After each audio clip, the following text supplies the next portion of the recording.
Phillip, the Assistant Director of DEI. Come on up here. Hi everybody, my name is Philip Avila. I'm the Assistant Director for Diversity, Equity, and Inclusion.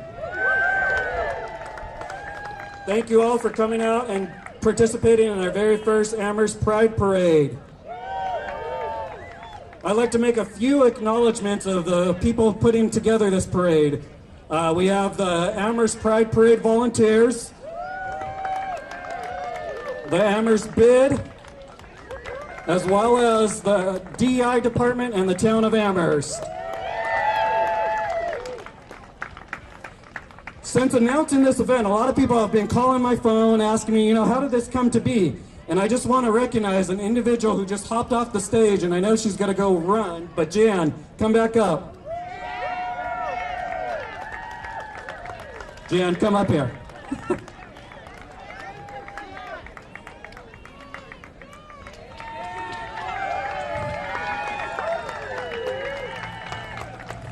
Jan is not the person to take any acknowledgement, so I just want to acknowledge that this all started from a phone call that I got one day, and I answered it, and Jan said, Philip, I think we should have a march in Amherst, a Pride March. And I said, well, we're putting together this event called the Amherst Global Village Festival, so we're pretty busy, but we'd love to talk about it afterwards and once we're done.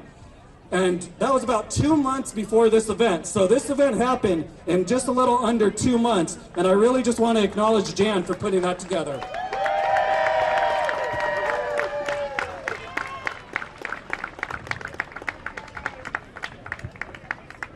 But you all made it happen. Thank you. Lastly, I want to acknowledge that, there are a lot of hardships happening right now in the world. And let's take this moment to be together in community, celebrate our unique identities, and fight for our right to exist.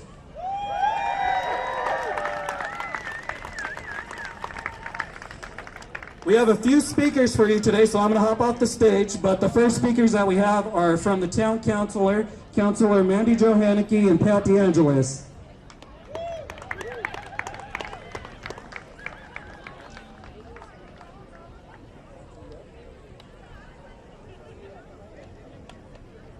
We want to thank the parade organizers, particularly Philip and Jan, for allowing us time to speak.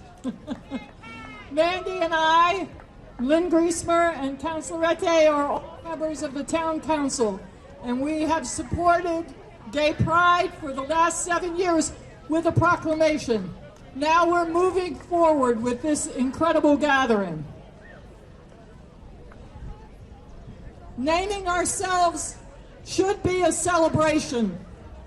In 1976, while having dinner with 2 close friends, I named myself lesbian.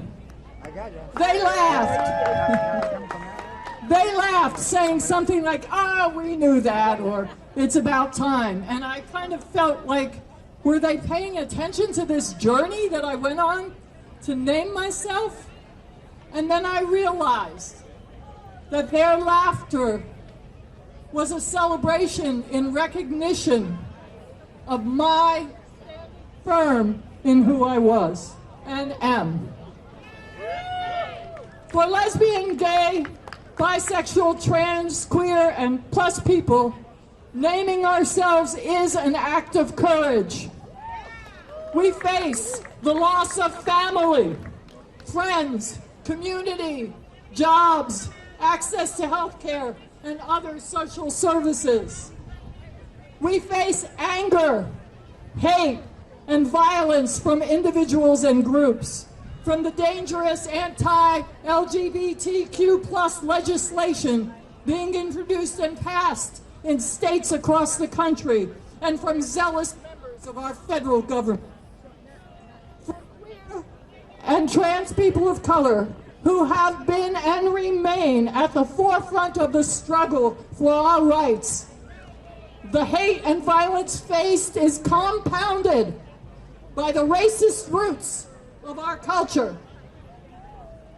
Naming ourselves is a powerful act, one that challenges us to live live openly and honestly. One that challenges us all. Lesbian, gay, bisexual, transgender, queer, plus, and straight. To work together to create a community based on wholeness, recognition, and acceptance. The LGBTQ plus community has always been a part of my life, although I am straight. Friends have named themselves during casual conversations at event intermissions, walking down the street to class, or during breaks in orchestra rehearsals. I took each conversation as progress in our friendship, even though none came as a surprise. Our friendship grew and expanded to be truly authentic.